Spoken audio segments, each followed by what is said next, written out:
biktima. At ganito po ang sinasabi sa ESV translation. The brothers immediately sent Paul and Silas away by night to Berea. And when they arrived, they went into the Jewish synagogue. Now these Jews were more noble than those in Thessalonica. They received the word with all eagerness, examining the scripture daily to see if these things were so. Many of them therefore believed, with not a few Greek women in high standing, as well as men. But when the Jews from Thessalonica learned that the word of God was proclaimed by Paul to Berea also, they came there too, agitating and stirring up the crowds. Then the brothers immediately sent Paul off on his way to the sea. But Silas and Timothy remained there. Those who conducted Paul brought him as far as Athens, and after receiving a command for Silas and Timothy to come to him as soon as possible, they departed. This is the word of God to the people of God this day.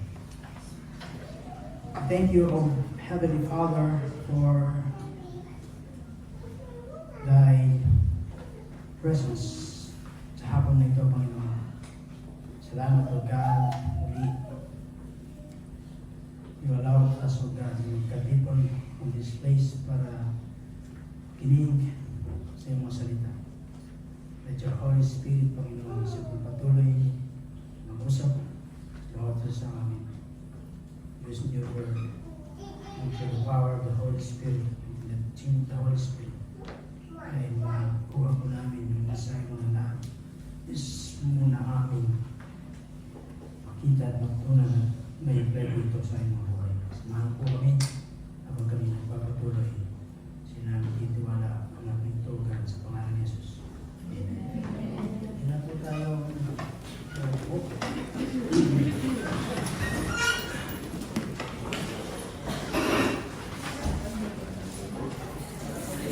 So, anong nakaraan pong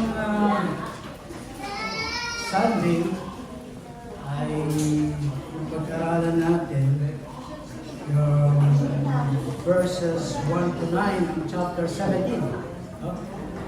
Ito po si Paul at Silas, nandun sila sa Thessalonica. Ngayon, nandito sila sa Berea. At sa Sunday, ay tutungo po sila sa Athens. Sa Athens.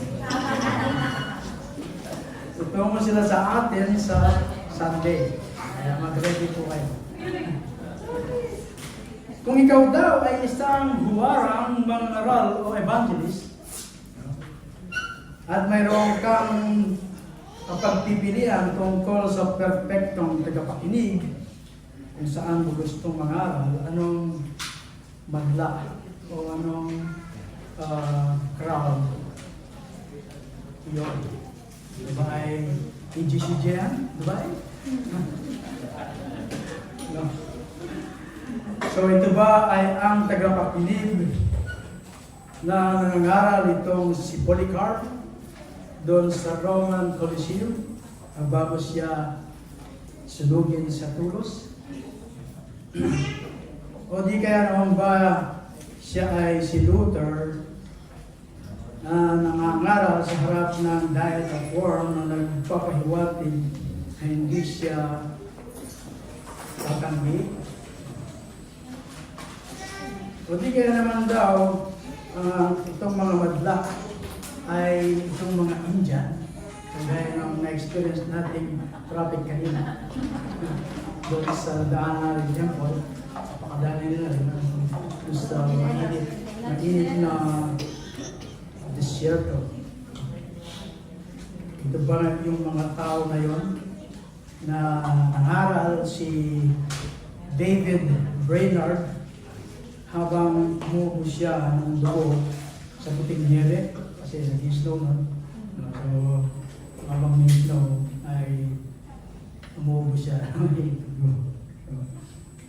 O di kaya naman daw ay yung mga tagapakinig nung panahon ni George Whitefield doon sa Boston Common sa panahon ng Great Awakening. O ang kongregasyon naman kaya doon sa Metropolitan Tabernacle na sinubuhay yung pastor doon sa Metropolitan Tabernacle. Alam ko kilala niyo si Spurgeon. At yung mga perpektong kongregasyon ba o madla ay ang mga punong na doon nando sa Los Angeles Coliseum kung saan nangaral si Billy Graham. Famous, di ba? Ang lahat ng ito ay magiging kapanapanabik ng mga manonood. Sa dami, di ba? Hindi siya nadadala lang sa dami, di ba? Pingisawa lang, di ba? Ngunit marahil ang pinakahuwarang tagapakinig na tumanggap ng Ebanghelyo ay ang mga Bereans. Bakit? Matutunayan mo natin.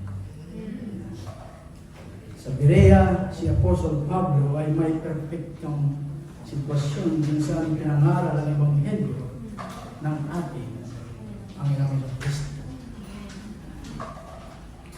So, nung nakaraan po ay nakakasumpong tayo ng mga M. Ano nga po yung mga M na nabanggit ni Pastor Joseph? Isang linggo pa lang. At alam ko meron kayong mga attempted memory na hindi ko gaya gas-gas na mo. Ano yung una? Messenger?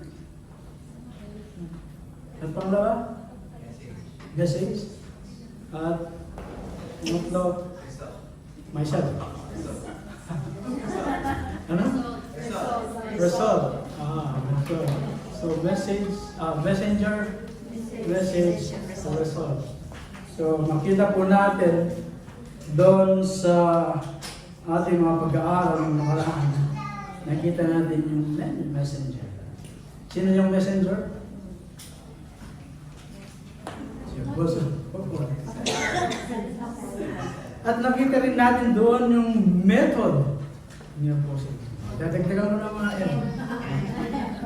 Yung mensahero at kanyang method. Ano ba yung method niya? Sa mga pag-aaral natin, isa yung pattern na ginagawa ni Apostle Paul.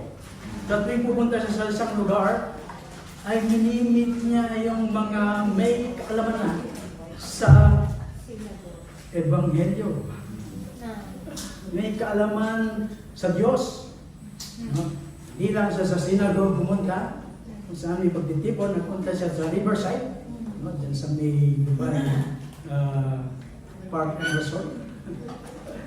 At doon siya nagsisimula na ipangaral ang Ebanghelyo.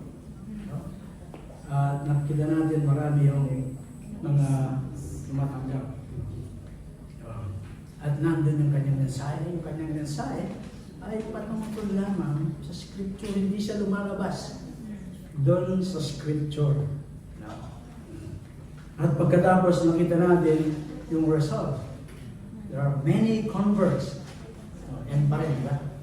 Many converts yung naging resulta doon sa verse 4 ng chapter 17. At doon sa verse 5 hanggang 9, nakita rin natin doon yung maligning enemies o yung mga mapanira na enemies ni Apostle Paul. Pa rin yan. Naging lima na ngayon yung M nyo. Ngayon, puro mga I naman ang makikita natin. Dahil yung pangalan ko, Exik yan. Puro letter I naman ang babang. At yun yung ating nasumpungan kung nakaraang Sabado. So makita po natin sa ating Bible reading na darating yung panahon na maraming balita o ng mga false teacher. Ililigaw nila yung mga tao at yung mga tao ay makikinig doon sa mga gandang pakinggan lang ng kanilang mga pandinig. No? At ano yung ating gagawin? Kapag hindi pa darating, nandito na. Nasa panahon na natin yung mga ganitong mga tagapagtulong sa mga churches. So, yung pong title, The Berean Mindset. Ano ba meron yung mindset ng mga taga-Berean? Una, letter A, exemplary reputation. Exemplary reputation. Meron silang buwarang reputasyon. Ano po yung sinabi? The brothers immediately sent Paul and Silas away by night to Berea, and when they arrived, they went into the synagogue. So, makikita natin na sila ay nakarating doon ng safe. Sabi nga, when they arrived, so nakarating sila ng safe. Ulit, sila ay tumungo sa Jewish synagogue. Sabi nga, more than 10 ng mga lalaking Jew yung nandun, kung kaya nagkaroon sila ng Jewish synagogue. Kasi pag less than, doon lang sila sa mga riverside. Gaya nung kay Lydia. So, sabi ng kasunod, now these Jews were more noble than those in Thessalonica. They are more noble. So, ito daw, Berean, ay mas maliit yung kanilang populasyon kumpara doon sa Thessalonica. Parang nasa 1/3 lang ng population ng Thessalonica, itong mga Bereans. Kung 200,000, hindi lang pala. Ang layo pala ng diferensya. Hindi lang 1/3. Kasi kung 200,000 yung mga Thessalonica, nasa 6,000 lang yung Berea. Ano po siya, tinakit lang. Hindi pala 1/3. At yung Bereans ay 45 to 40 miles yung layo niya sa Thessalonica. No? Doon sa Eastern Thessalonica. At siya ay nandun sa slope ng mountain. Hindi siya sa along the highway. Doon siya sa byway. Hindi sa highway. Byway. Hindi bukat na yun. Sa daan patungo dun sa Achaia. At yung province daw na to ay nandun sa bandang southern ng Greece sa ating panahon ngayon. So ito raw ay magandang syudad dun sa may kabundukan, sa may mga taas na lugar. No? At meron daw siyang mga gorgeous garden gaya ng hanging garden dun sa Alba.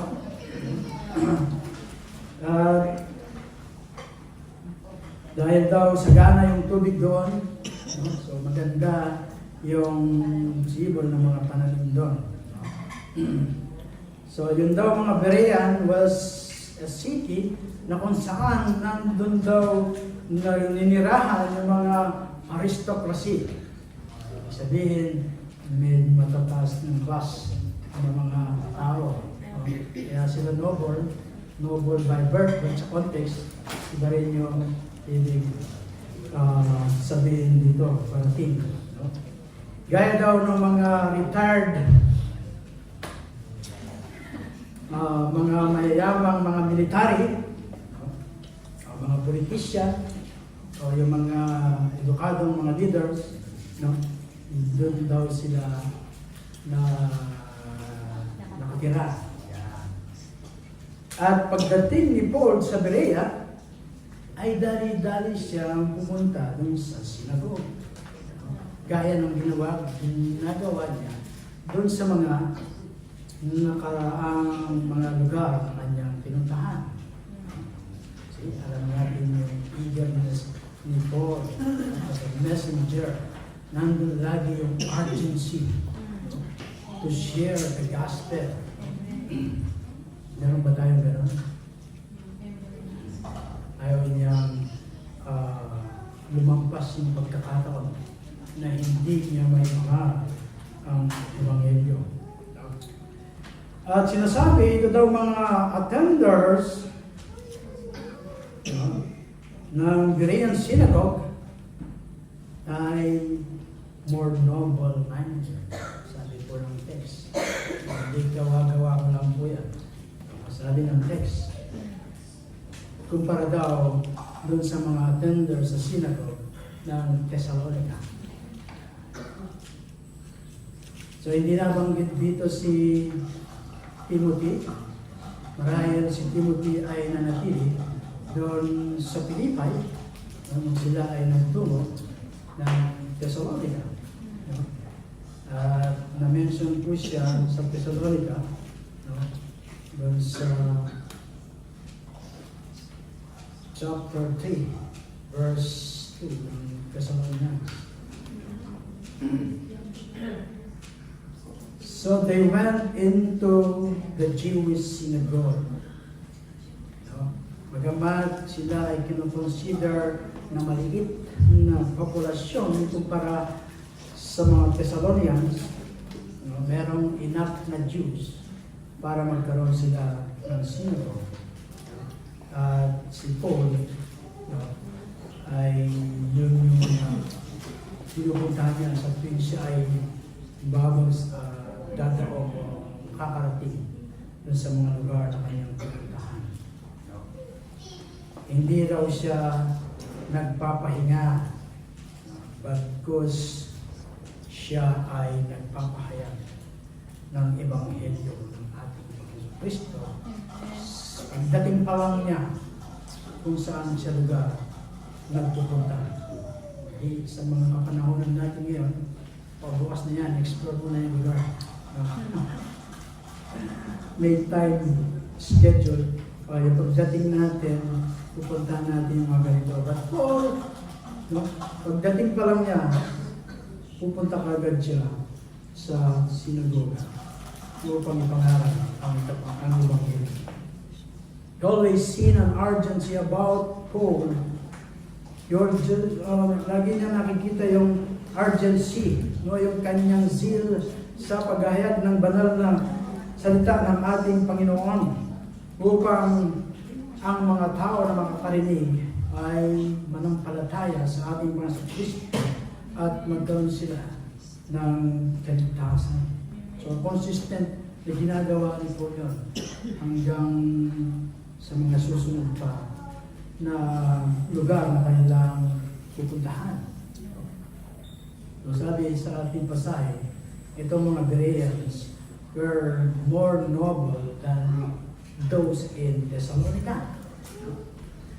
Si Apostle Paul ay nandun yung kanyang kagalakan at puno ng pagpapasalamat sa Diyos at the way the people in Thessalonica had received the word.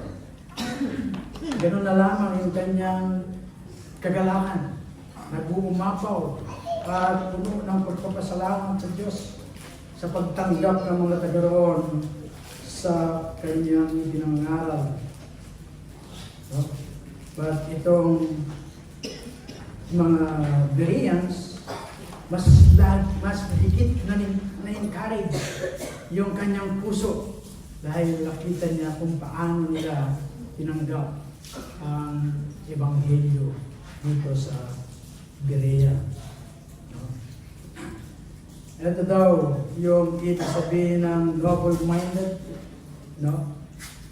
yung tumatanggap ng salita with great eagerness. Sinatanggap nila yung salita ng Panginoon with great eagerness. Hindi lamang nila tinatanggap, but sabi sa pasahe, they examine in the scripture daily.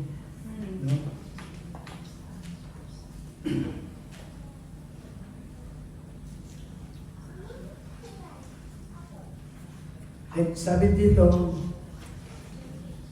They received the word with all eagerness. That's verse 11. Examining the scripture daily to see if these things were so. Kung yung itinangangaral ni Apostle Paul ay nandun na sa Biblia. They are noble because they are not only hearing the word, but they are examining the word. Basic sa scripture. Masasabi ba kaya ni Paul na tayo ay sa buwarang tagapakinig? Siguro dahil last week ay nasabi niyo kung ano yung narinig natin. Hindi ko lang alam kung sinerch o siniyas at gaya nitong mga taga-Bereans. Sa mga Bereans, ganun yung mindset nila. No? Hindi sila parang naniniwala dun sa mga sinasabi ng isang tagapahayag. Baka tinobola lang kayo. This means that the Bereans were of a more noble class than those in Thessalonica. No? Hindi lamang dun sa social nobility nila, but nandun yung quality of mind and heart. They were more generous, liberal, and gracious in their feeling, and more ready to acquire candidly into the truth of the doctrine Paul and Silas were advancing.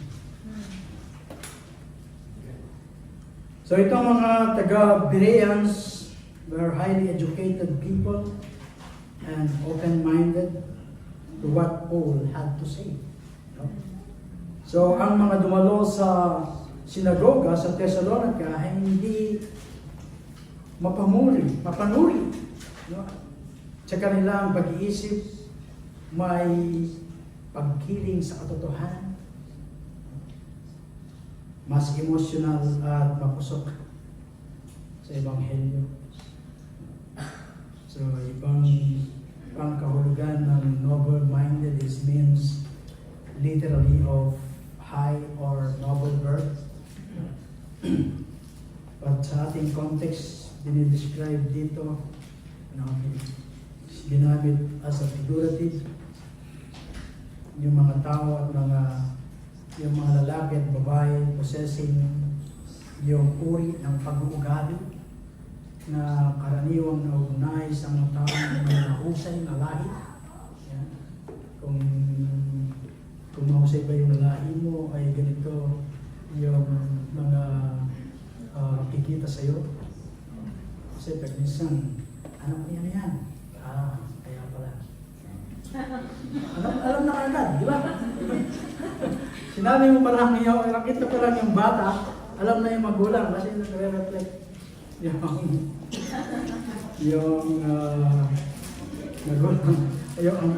magulang dun sa anak. How about us? Pag nakita tayo, Christian yan. Di ba? Gandong sakit yan. Christian yan. Sabi nga ni Pastor Joe, pag nyo nang tatanggalin yung Christ doon sa Christian. Sila ay kilala sila sa pagiging bukas, no? Mapagparaya at mapagbigay. So these noble people possessing outstanding quality. At sila ay merong mga superiority of mind or character or moral or ideas. Yan yung mga sinasabing noble. So nakita natin yung exemplary reputation nitong mga Bereans. Doon sa verse 11, kasi sinasabi doon sa verse 11, no? These Jews were more noble than those in Thessalonica. At yung kasunod na no? Sa verse 11 pa rin, ang sabi po doon, yung kanilang enthusiastic response, yung masigasig na tugon, itong mga Bereans. No? For they received the word with great eagerness. Sabi po sa ating pasahe, dun sa verse 11b. No? Wala pong B dyan sa inyo. Ilagyan ko yung sa akin. Ang huwarang tagapakinig na ito ay nakinig ng matinding atensyon. Sila ay nakikinig ng matinding atensyon. Hindi yung isip nila nasa labas, yung physical ay nasa loob. Nandoon yung kanilang atensyon nakatuon doon sa speaker. At ninanam na yung bawat salita na namumudhawi sa bibig ng tagapagsalita.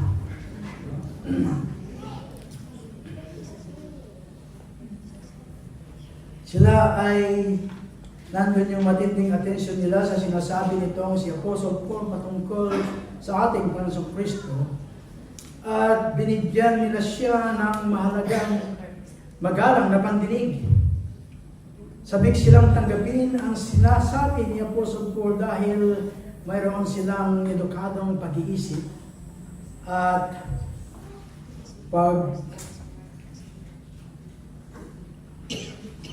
pananabik na makinig sa mga salita higit sa patungkol sa Diyos. No? And they were eager to receive what Paul had to say because they had an educated mind which generally is more ready to look at all sides of a question. Kasi, may katanungan ba kayo sa speaker? Wala. Hindi naman nakinig. Kaya walang may tanong. Di ba? Yun ang madalas na nangyayari. No? Ito hindi sila ganon. No? Hindi ba naman, naghahanap lang talaga ng itatanong. No? Yung iba, gano'n naman. Yung iba, walang may tanong. Okay ba? Wala bang question? Wala. Sige, tuloy tayo. Ganon yung, hindi ganon yung mga taga-Bereans. No? Itong mga Thessalonica ay tinanggap din nila yung salita, yung gospel. Kung babasahin natin sa 1 Thessalonica 1, verses 4 to 6, ito po yung nasasaad doon. Knowing, brethren, beloved by God, this choice of you for our gospel did not come to you with words only, but also in the power and in the Holy Spirit and with full conviction. Just as you know, that kind of man we proved to be among you for your sake. You also became imitator of us and of the Lord, having received the word in much tribulation with the joy of the Holy Spirit. Tinanggap din ng mga taga-Thessalonica itong gospel. Ito ay nasulat ni Apostle Paul sa mga taga-Thessalonica, 1 Thessalonians 1:4-6. No? Meron pa daw higit na noble, no? Doon sa mga tumanggap sa salita ng Panginoon at sa ating Panginoon Kristo. There is more noble than those people who receive the word and Christ. Kanina sa ating pag-aaral, no? Kahit na merong ka lahat niyan, merong ganito, kung wala kang Kristo, then it's nothing. It's useless.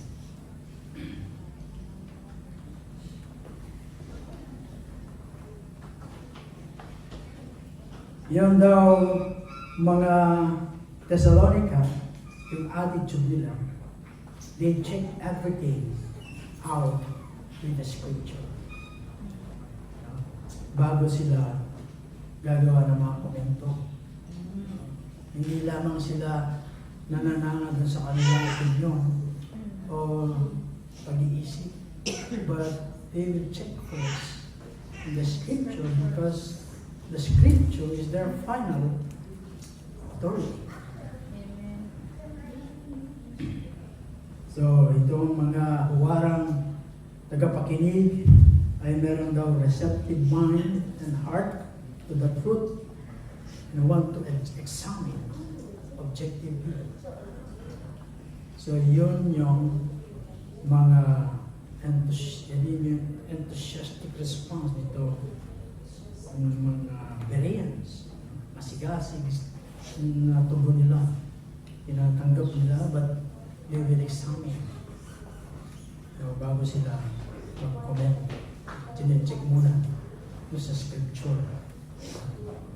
At pagkatapos, doon din sa verse 17-11, sa bandang C, na yan, hindi lang nila ni-receive the word with all eagerness, examining the scripture daily. No? Daily to see if these things were so. Anong sabi dun sa Joshua 1:8?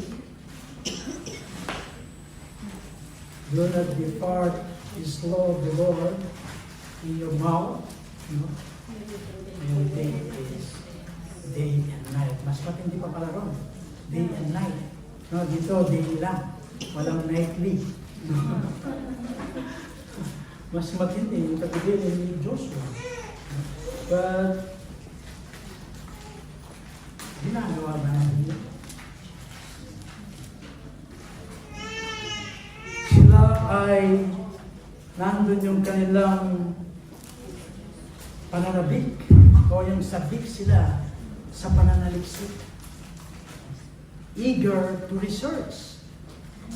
Eager to research. Meron sila ng sabik na manaliksik. Ang tatlong ina po yun. Exemplary. Tapos, enthusiastic. Then eager. No?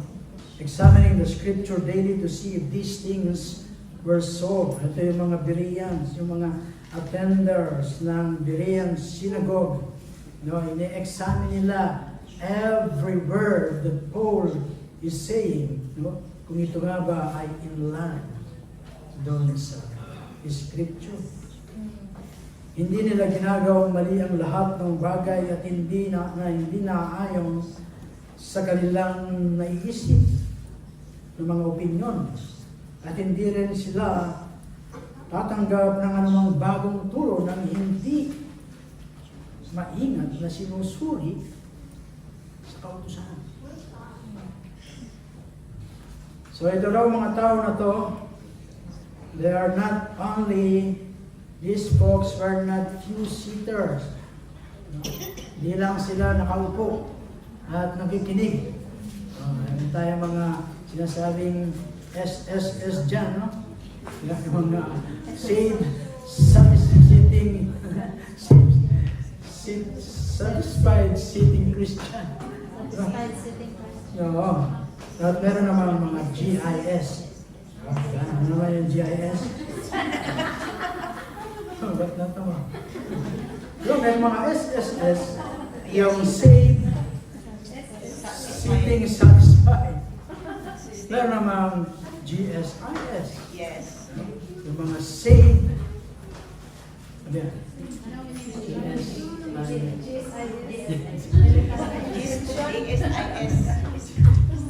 Save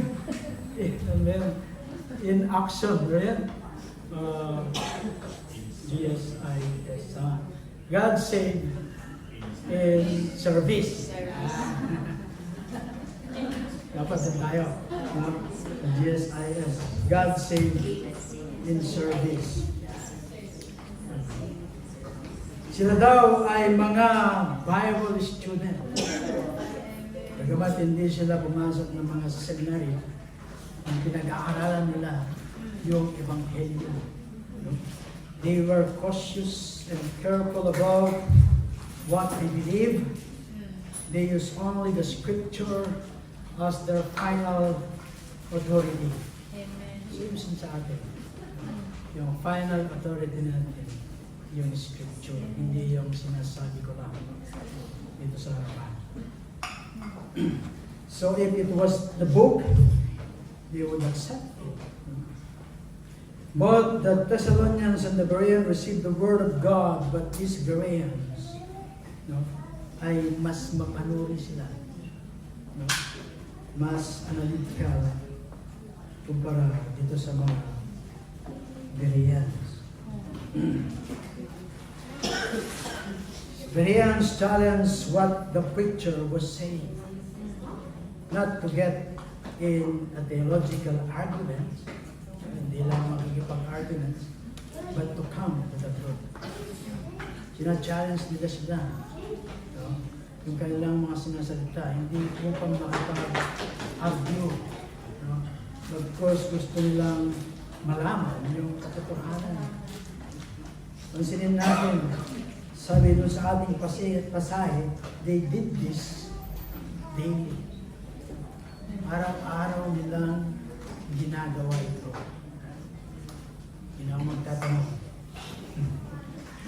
Hindi lamang sila masigasig, ngunit masigasig sila sa kanilang paghahangad sa katotohanan. Hindi lamang nila binabasa ang Biblia para sa kanilang devotion, kundi pinag-aaralan nila ang Biblia no, sa theological na paraan. Hindi lang yung, kuro-kuro lang. Ano ba yung ibig sabihin nito? Yung nabanggit nung preacher, no? Nasa Bible ba? Tapos nakita niya sa Bible, ano ba yung malalim na kahulugan ng mensahe na ito? So the Bereans were the ideal audience and would be to God, we would have more like them today. Yan yung ating panalangin na mayroon ngayon sa panahonan natin na kagaya nila. Hindi lamang nakikinig pagkus sinasaliksik nila yung bawat kapatid. The Bible is our only guide. Gaya ng isang mananampalataya sapagkat ito ay magsasabi sa atin kung ano yung totoo at yung mali, kung ano yung tama at hindi, no? At kung sa Diyos ba tayo panig? Okay, say that. No? Unless a Christian grounds his faith in the Holy Scripture, he will be lost.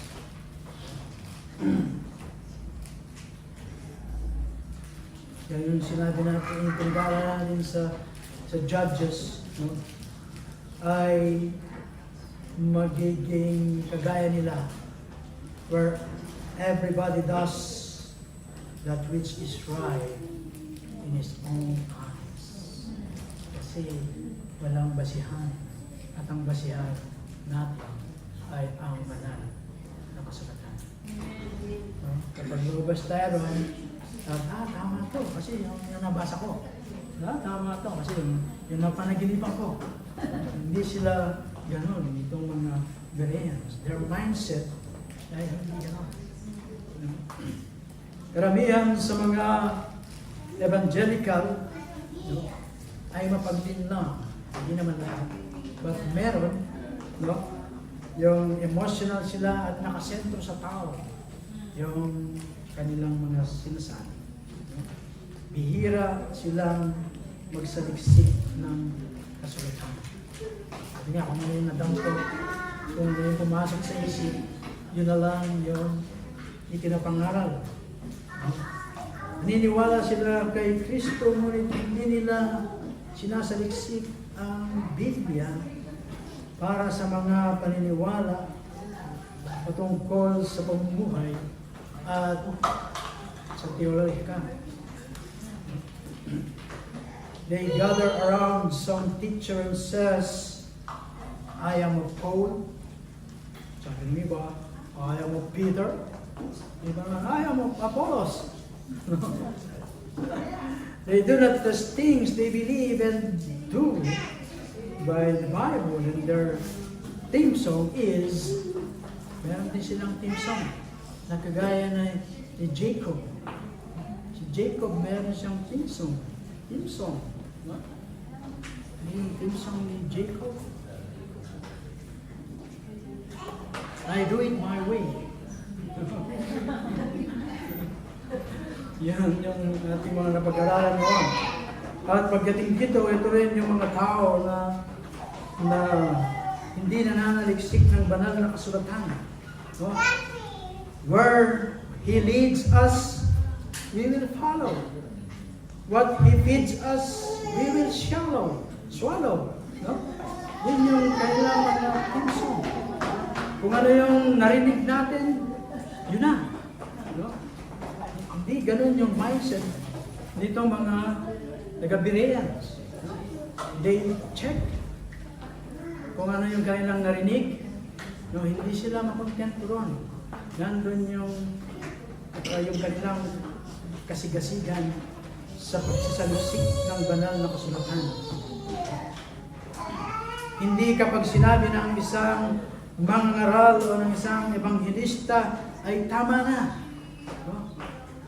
Pagkos dapat natin i-check kung ito nga ba ay naayon sa salita ng Panginoon. We must study the Bible for ourselves and check all teaching of man with the Bible. We must be willing to change when we are convicted from the Scripture alone. Ibinalik ng Reformation sa mga Kristiyano ang ating karapatan bilang mananampalataya. Bilang mananampalataya, mga pari na nagtitiwala sa sarili sa basahin at bigyang kahulugan ang Biblia na hindi lang sinasabi ng pari o ng simbahan, no? Kundi ito ay kung ano ang sinasabi na kasulatan. Kasi dati, ang utos ng pari ay siyang masusunod. Kaya ilan lang yung nakakapagbukas ng Biblia noon. So, nung dumating yung mga Reformation, yan, naging ayaga yung pagbukas ng Bible at nabuksan yung maraming kaisipan, maraming it is our God-given right and privilege to study the Scripture. When we are comfortable, or when Sunday morning, sabi sa ating pasahe, daily. No? Remember that as long as we are in this body of flesh, we shall never understand the Bible perfectly. Kaya patuloy yung ating pag-aaral ng salita ng Panginoon. They are new every morning. Great is thy faithfulness. Bawat nag-aaral tayo, kahit paulit-ulit, may mga fresh na revelation sa atin. At pagkatapos, sa verse 12, nandun yung easy reception, yung madaling pagtanggap. Many of them therefore believe, along with a number of prominent women and men. So, itong mga tao na to, masigasig sa pag-aaral ng banal na kasulatan, naging kumbinsido sila sa katotohanan at nakatuon kay Kristo bilang kanilang personal na Panginoon at tagapagligtas. Ang lahat ng mga Berean ay nagsimula bilang mga may pagkakalinlangan din naman na gaya ng iba. Ngunit sila ay nawi bilang mga tunay na mananampalataya at tagasunod ng ating Panginoon Kristo. Kasandaling sila ay kumbinsido doon sa mga salita na kanilang narinig at na suri, no, sa kasulatan. Then, madali na sila mapayukod at nandun yung kanilang kalooban ng gabi ng Panginoon bilang Panginoon at Tagapagligtas. At yung panghuli na endless refuters. Yung endless refuter. Endless. Endless. Walang hanggang taga-husi. Yung nahabol sila kahit saan sila pumunta. Nasa Thessalonica sila, but sabi rito sa ating pasahe sa verse 13 to 15, but when the Jews from Thessalonica learned that the word of God was proclaimed by Paul at Berea, also they came there too, agitating and stirring up the crowds. Then the brothers immediately sent Paul off on his way to the sea, but Silas and Timothy remained there. Those who conducted Paul brought him as far as Athens, and after receiving the command for Silas and Timothy to come to him as soon as possible, they departed. So itong mga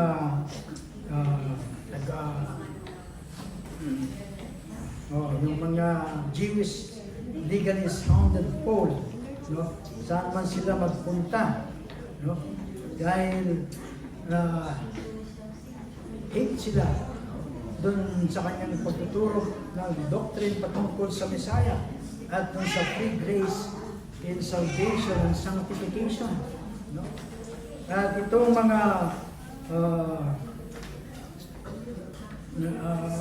umahabol kay Paul na naninira sa kanya, no? Pinuntahan pa siya 50 miles away from Thessalonica at tumungo sila doon sa Berea, no?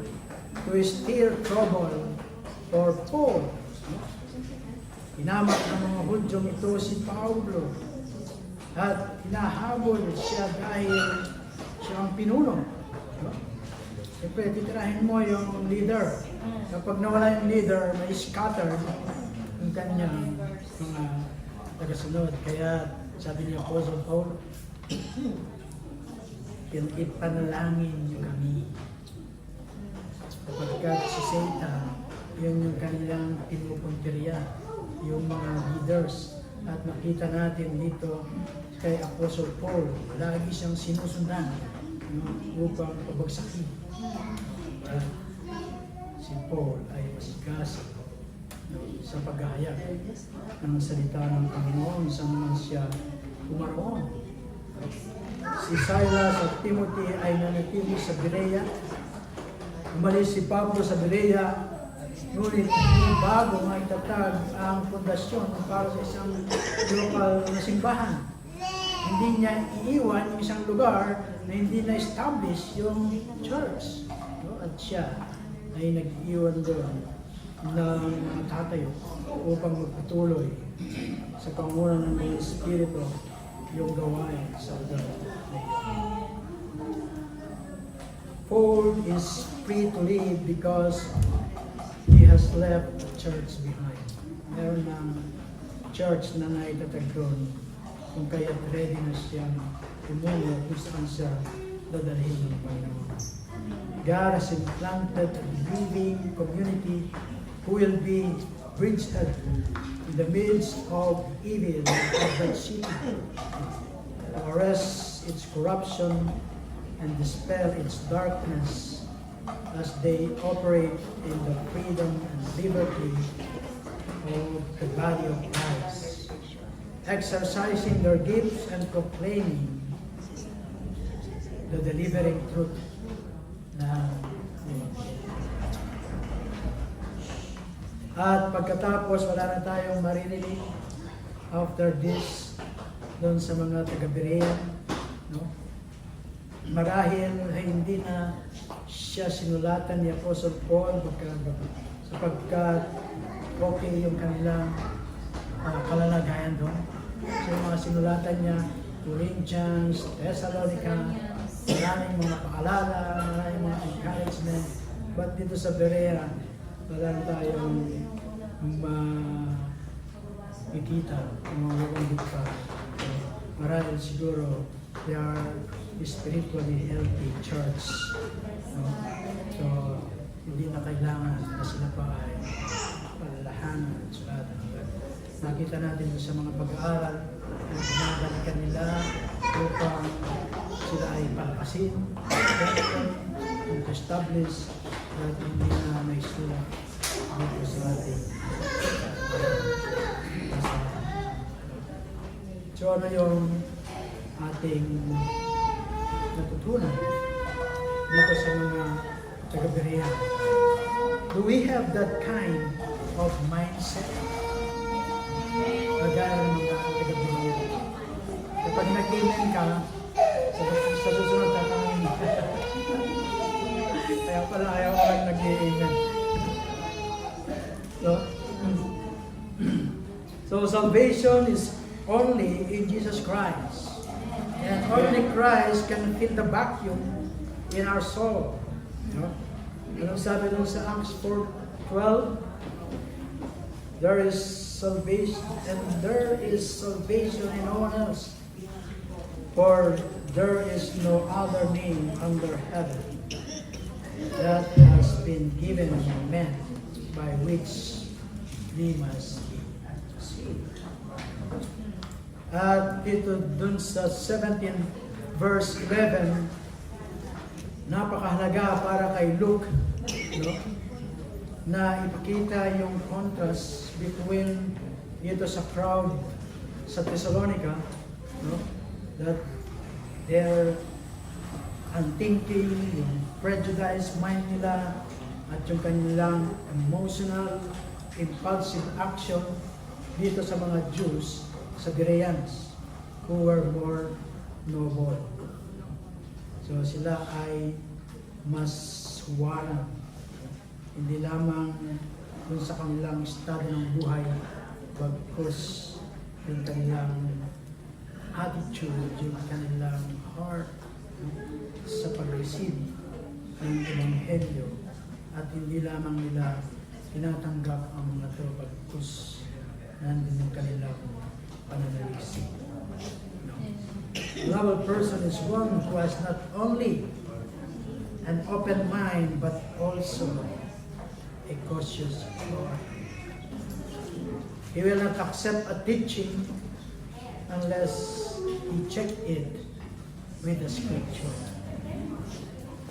So ito ay mahalaga dahil maingat na ibinuhit ni Lucas ang isang matalim na kaibahan dito sa pagitan ng taong nagkakagulo sa Thessalonica, kanilang walang pag-iisip, maling pag-iisip, at sa kanilang emosyonal, pabigla-bigla ng mga aksyon, desisyon, at sa mga Hudyo ito, sa mga sa Berea, no, na mas marangal.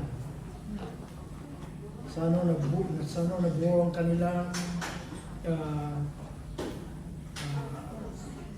kahalutaan. No? Hindi lamang sa pagtanggap ng salita, kundi pati na rin sa pagsusuri nito sa kasulatan. Ang isang marangal na tao ay isang tao ay hindi lamang bukas ang isipan, kundi may maingat na puso.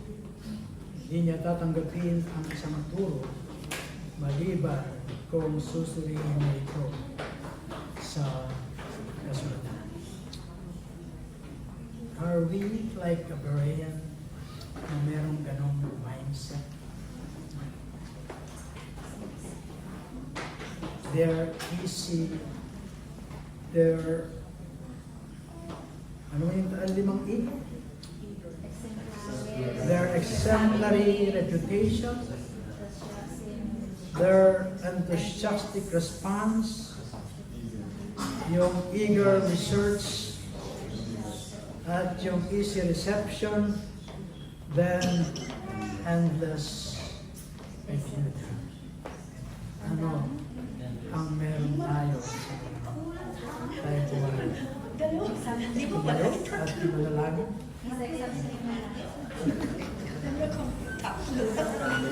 lang. Oh, ang dami, di ba? Kasi 5 din yung M. 5 yung M eh. Yung messenger, yung method, yung message, at saka yung many converts, at saka yung malign enemies. Diba? Pinarisa mo lang naman eh. Malign enemies, yung paninira, mga paninira, mga mapanirang kaaway. So, M na yun. Daling tandaan. Okay, let's pray. Panginoon, kami po ay nagpupuri at nagpapasalamat sa God. Muli sa mensahe na ipinating mo sa amin, Panginoon. Salamat, O God, sa mga taga-Bereans, Panginoon, na nandun yung kanilang kasigasigan na manaliksik sa katotohanan. Hindi lamang sila nakontento sa pakikinig, Panginoon, bagkus sinusuri nila yung bawat salita kung ito nga ay umpak, tugma sa iyong mga salita sa banal na kasulatan. Lord, give us the same mind kagaya po nitong mga Bereans. Yung mindset nila, Panginoon, na hindi makuha lang, Panginoon, sa mga bulaklak na kananita, bagkus, Panginoon, sinusuri nila, O Diyos, ito, Panginoon, bago nila paniwalaan, Panginoon. At salamat, O God, Panginoon, sa tulong ng iyong Banal Espiritu, Lord, na sa bawat marinig namin, Panginoon, siya yung nagpapalinaw, nag-illumin sa amin, O God. And Lord, we pray, Panginoon, na hindi lamang kapag kami ay komportable, no, namin saliksikin ang iyong mga banal na salita. No? Saliksikin namin ito araw-araw, Panginoon. Kagaya ng sinabi mo sa iyong mga salita, O God, that the word, Panginoon, ay hindi mawalay sa aming mga bibig. Hindi i-meditate po namin ito, Panginoon, araw at gabi. Kung paano namin pinapakain, O Diyos, yung aming mga physical na katawan. Lord, pagkain din namin yung aming spiritual na katawan, Panginoon, upang kami ulit ay lumakas, Panginoon, at anuman sa anumang mga pagyo na dumating sa aming mga buhay, O God, hindi kami madaling mabuhay, Panginoon, sapagkat kami ay naka-angkla, O God, sa iyong mga salita. Kami naka-angkla sa iyo, O Diyos. Salamat, Panginoon, sa mga salita mo muli na aming natutunan, O God.